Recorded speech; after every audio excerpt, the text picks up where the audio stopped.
প্রিয় দর্শক, আসসালামু আলাইকুম। আমি এই মুহূর্তে আছি ঢাকার কমলাপুর রেল স্টেশনে এবং সেখান থেকে সরাসরি আপনাদেরকে সংযুক্ত করেছি realnews24.com এর অফিসিয়াল ফেসবুক পেজের সাথে। প্রিয় দর্শক, আপনাদেরকে আমি এখন জানিয়ে দেবো ঢাকা থেকে ছেড়ে যাওয়া ট্রেনের সময়সূচি লাইভ আপডেট। সঙ্গে থাকুন রেল নিউজের।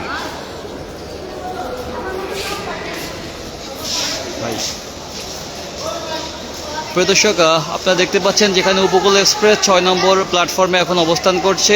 নোয়াখালীর উদ্দেশ্যে 3টা বেজে 10 মিনিটে ছেড়ে দেওয়ার কথা ছিল, বাট যেটি ওভারঅল 2 ঘন্টা 18 মিনিট বিলম্বের রয়েছে। এবং যমুনা এক্সপ্রেস যেটি 2 নম্বর প্ল্যাটফর্মে অবস্থান করছে চারাকান্দির উদ্দেশ্যে 4টা বেজে 45 মিনিটে ছেড়ে যাওয়ার কথা রয়েছে। এবং আমরা ঠিক দেখতে পাচ্ছি তিতাস কমিউটার যেটি 5 নম্বর প্ল্যাটফর্ম থেকে আখাউড়ার উদ্দেশ্যে 5টা বেজে 45 মিনিটে ছেড়ে যাওয়ার কথা রয়েছে। এবং ব্রহ্মপুত্র এক্সপ্রেস যেটি 3 নম্বর প্ল্যাটফর্ম থেকে দেওয়ানগঞ্জের উদ্দেশ্যে 6টা বেজে 15 মিনিটে ছেড়ে যাওয়ার কথা রয়েছে। এবং নরসিংদী কমিউটার যেটি ভৈরবের উদ্দেশ্যে 6টা বেজে 30 মিনিটে এবং 11 সিন্ধুর কোতহুলি কিশোরগঞ্জের উদ্দেশ্যে 6টা বেজে 45 মিনিটে এবং চিত্রা এক্সপ্রেস খুলনার উদ্দেশ্যে 7টা বেজে 30 মিনিটে ঠিক ছেড়ে যাওয়ার কথা রয়েছে। প্রিয় দর্শক, আমরা ঠিক এখন উপকূল এক্সপ্রেসের ঠিক সামনে নিয়ে যাবো এবং সেখান থেকে আপনাদেরকে সরাসরি দেখানোর চেষ্টা করব। কিছুক্ষণ আগে আমরা দেখেছিলাম যে এই প্ল্যাটফর্মে যে ঠিক প্রবেশের মুখ যেখানে রয়েছে সেখানে খুব মিছিল সহকারে যে উপকূল এক্সপ্রেসের যাত্রীরা যেখানে চরম বিশৃঙ্খলা করছিল এবং অনেকটা মারমুখী অবস্থানে ছিল।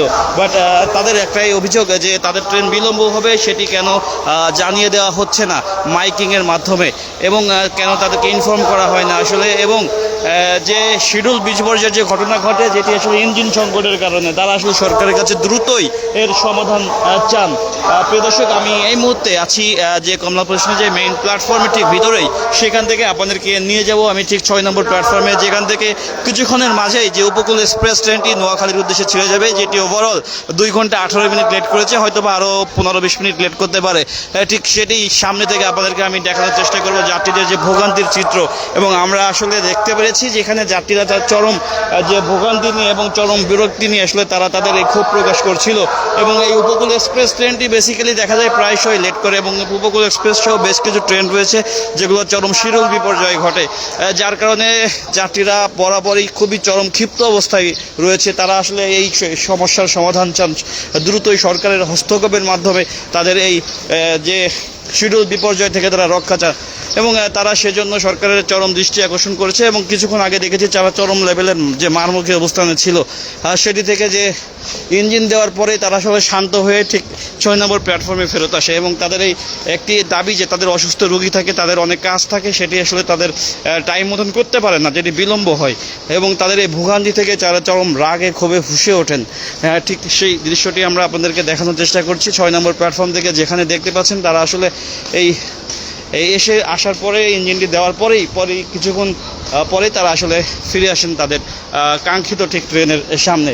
প্রিয় দর্শক, আমি 6 নম্বর প্ল্যাটফর্মে ঠিক চলে এসেছি উপকূল এক্সপ্রেসের সামনে। ঠিক সেখান থেকে আপনাদেরকে আমি দেখানোর চেষ্টা করব সেখানকার যে চিত্র।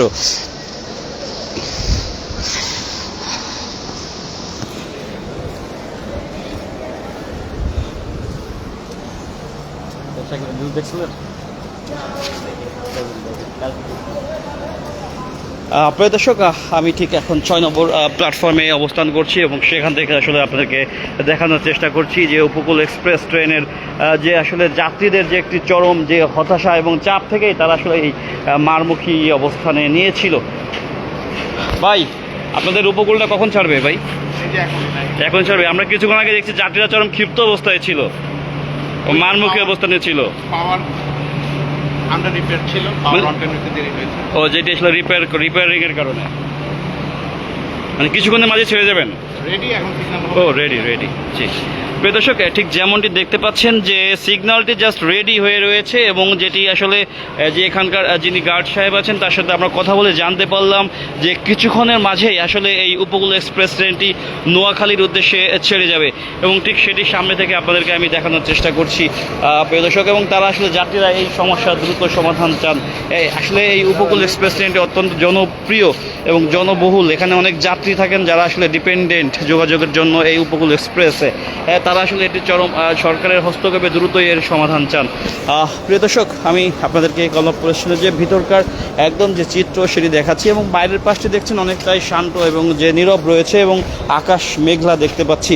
এবং আসলে আজকে ঈদযাত্রার দ্বিতীয় দিনের মতো যে টিকিট বিক্রয় শুরু হয়েছে সেখানে আমরা দেখতে পেরেছি যে উল্লেখযোগ্য পরিমাণ টিকিট যেখানে সেল হয়েছে, ওভারঅল 94 লক্ষ মানুষ সকাল 8টার ভিতরেই আসলে ওয়েবসাইটে রয়েছে যে রেলের যে ওয়েবসাইট রেল সেবা, সেখানে প্রবেশ করে তারা টিকিট ক্রয় করেছেন এবং যেখানে 94 লক্ষেরও অধিক মানুষ সেখানে প্রবেশ করেছে এবং সমস্ত টিকিট সকাল 8টার ভিতরে আসলে সোল্ড আউট হয়ে গিয়েছে। এবং যেখান থেকে আমরা আরও জানতে পেরেছি যে 25% টিকিট যেটি থাকে এক্সট্রা, যেটি আসলে নিম্ন শ্রেণীর টিকিট, নিম্ন শ্রেণীর যে বগির টিকিট, সেটি আসলে কাউন্টারে ঠিক ট্রেন ছাড়ার 2 ঘন্টা আগেই সেটি বিক্রয় শুরু হয়। প্রিয় দর্শক, এবং আপনারা জেনে খুশি হবেন যে ক্যাটল সার্ভিস দেওয়ার জন্য, যে ক্যাটল যে গবাদি পশু পরিবহন করার জন্য বাংলাদেশ যে রেলওয়ে কর্তৃপক্ষ যারা আসলে 3টি স্পেশাল ক্যাটল সার্ভিস ট্রেন চালু করেছেন, যেটি আসলে ইসলামপুর থেকে তেজগাঁ পর্যন্ত তা আসবে এবং আর একটি আসলে আর 2টি দেওয়ানগঞ্জ থেকে কমলাপুর বা তেজগাঁ, আসলে এই সকল স্টেশনে তারা নামবে। আব্দুস সামাদ, আপনাকে ধন্যবাদ রেল নিউজের সঙ্গে থাকার জন্য। আমরা আসলে ব্যাপারটি দৃষ্টি আকর্ষণ করছি কর্তৃপক্ষ দ্রুত এই জন্য আসলে এই ইঞ্জিন সমস্যার সমাধান করে যেন দ্রুতই একটি ভালো ইঞ্জিনের ব্যবস্থা করে। আসলে অনেক যাত্রীরাই চরম বিপত্তিতে ঘটে, স্পেশালি আমরা দেখতে পেরেছি যে চট্টগ্রাম এক্সপ্রেস, উপকূল এক্সপ্রেস এবং যেখানে আসলে কালনী এক্সপ্রেস সহ যে কিছু ট্রেন রয়েছে যেগুলো প্রায়শই চরম লেভেলের শিডিউল বিপর্যয় ঘটে, এবং কুড়িগ্রাম এক্সপ্রেসও আসলে এগুলোর মেইন যে সংকট ইঞ্জিন সংকট, যেগুলো যে পুরাতন ইঞ্জিন দিয়ে আসলে জোড়াতালি দিয়ে যেটি চালানো হচ্ছে, আসলে এই সংকট থেকে বেরিয়ে আসতে নতুন লোকোমোটিভ ইঞ্জিন ক্রয় করতে হবে, যেমনটি সরকার আসলে প্ল্যান করেছে। শিবু সাহাজি কিছুক্ষণের মাঝেই ছেড়ে যাবে ভাইয়া, আমরা জানতে পেরেছি সিগন্যাল ক্লিয়ার, সিগন্যাল পেলেই আসলে যেটি ছেড়ে যাবে। ওভারঅল এভরিথিং ইজ ক্লিয়ার, যে আসলে ট্রেন ছাড়লে তো মন মতন ছাড়া যায় না, জাস্ট সব কিছু লাইন পাওয়ার কার এভরিথিং দেওয়া হয়েছে, জাস্ট এখন সিগন্যাল পেলে ওই লাইন দিকে চলাচল শুরু হয়ে যাবে। প্রিয় দর্শক, ঠিক যেমনটি বলছিলাম যে আসলে ইঞ্জিন যে ক্রয়ের ব্যাপারটি, যেটি আসলে খুব চাইলে যে কেনা যায় এরকম না, আসলে প্রসিডিউরের ব্যাপার আছে, সেই প্রসিডিউর যে এখন চলছে। হয়তো সরকার খুব রিসেন্টলি উদ্যোগ নিয়েছে স্পেশালি এমার্জেন্সি বেসিসে কিছু ট্রেনের ইঞ্জিন এনে যে যাত্রী পরিবহনে যে লোকোমোটিভ ইঞ্জিন এনে যেখানে অ্যাড করবে এবং যাত্রী পরিবহনে যারা ব্যাপক যেটি ভূমিকা রাখবে। দেখতে পারলেন যে আসলে এই যে এখনই ছেড়ে যাচ্ছে সেই চরম ভোগান্তি, ওভারঅল যে 2.5 ঘন্টা পরে এসে ছেড়ে যাচ্ছে এবং শেষ মুহূর্তে একজন যাত্রী দেখছেন যে প্রাণপণ ছুটে চলছেন তার ট্রেনে ঠিক ওঠার জন্য। আমরা সেই দৃশ্যটি আমরা দেখানোর চেষ্টা করছি। প্রিয় দর্শক, দেখতে পাচ্ছেন আসলে নোয়াখালীবাসীর একটি জনপ্রিয় বাহন হচ্ছে এই উপকূল এক্সপ্রেস, এবং নোয়াখালীবাসীর দীর্ঘদিনের দাবি যে এই উপকূল এক্সপ্রেস ট্রেনটি যেন তাদের যথাসময় ছেড়ে যায়, যেন শিডিউল বিপর্যয়ের মতন কোনো ঘটনা না ঘটায়। আসলে সেটি তাদের চরম যে আকাঙ্ক্ষা। প্রিয় দর্শক, ঠিক সেই দৃশ্যটি আমরা আপনাদেরকে ঠিক রেল নিউজের মাধ্যমেই দেখানোর চেষ্টা করছি। দেখছেন শেষ মুহূর্তে যাত্রীরা কতটা তড়িঘড়ি করে ট্রেনে উঠছেন। দর্শক, ঠিক সেটি আপনাদেরকে দেখানোর চেষ্টা করছি এবং সরকার আসলে গুরুত্ব সহকারে দেখছেন। বিশেষ করে আমাদের প্রধানমন্ত্রী জনাব তারেক রহমান এই রেলের সেবা বাড়ানোর জন্যই আসলে উদ্যোগ নিয়েছেন, বেশ কিছু নতুন স্টেপ নিয়েছেন, যার কারণে আসলে যে রেল সেবা আরও বেশি উন্নতি করা যায় সেই লক্ষ্যে আসলে কাজ করছেন। এবং আমরা জানতে পেরেছি যে 180 দিনের একটি যে প্রজেক্ট, সেটি পদক্ষেপ হাতে নিয়েছেন, একটি প্ল্যান, যার মাধ্যমে রেলের বেশ কিছু নতুন নতুন সেবা এবং যে উদ্যোগ আসলে দেওয়া হবে।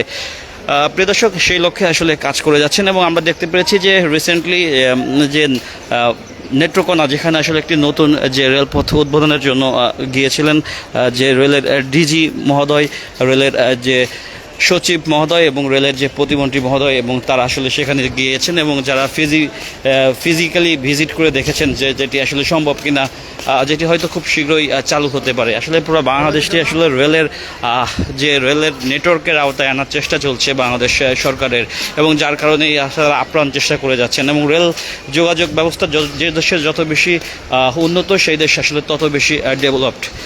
প্রিয় দর্শক, ঠিক যেমনটি আপনারা দেখতে পান আমাদের যে পার্শ্ববর্তী দেশ ভারত, তারা আসলে রেল যোগাযোগ ব্যবস্থা তাদের খুবই চমৎকার। তাদের যে রাজ্যগুলো রয়েছে, এক রাজ্য থেকে আরেক রাজ্যে তাদের যাতায়াতের প্রধান বাহনই হচ্ছে রেল যোগাযোগ, যেখানে খুব স্বল্প মূল্যে যাত্রীরা এক জায়গা থেকে আরেক জায়গায় যেতে পারে। এবং ব্যবসায়িক কাজে আমাদের বাংলাদেশ যেহেতু ছোট একটি দেশ, যেখানে রেল নেটওয়ার্ক ছড়ানো আসলে খুব বেশি একটা কঠিন হবে না, এবং সেই উদ্যোগটি সরকার নিয়েছে।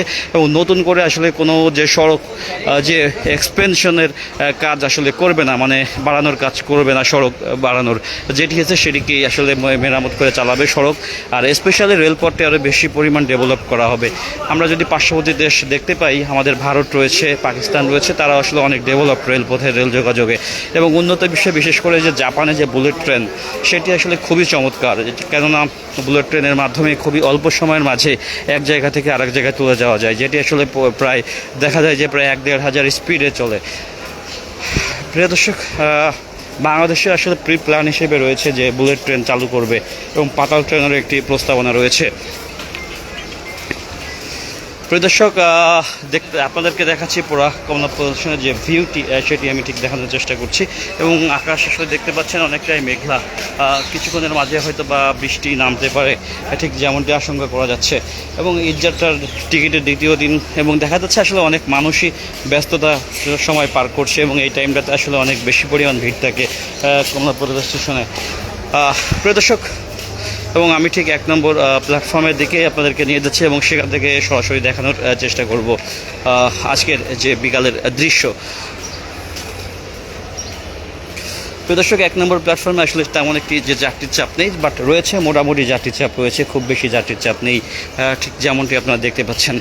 যেখানে আসলে নামাজের জায়গা রয়েছে, যাত্রীরা চাইলে এখানে নামাজ পড়তে পারে, বিশ্রাম নিতে পারেন। প্রিয় দর্শক, এই ছিল সর্বশেষ। আপনারা যেখান থেকে দেখছেন, ভালো থাকবেন, সুস্থ থাকবেন। আসসালামু আলাইকুম।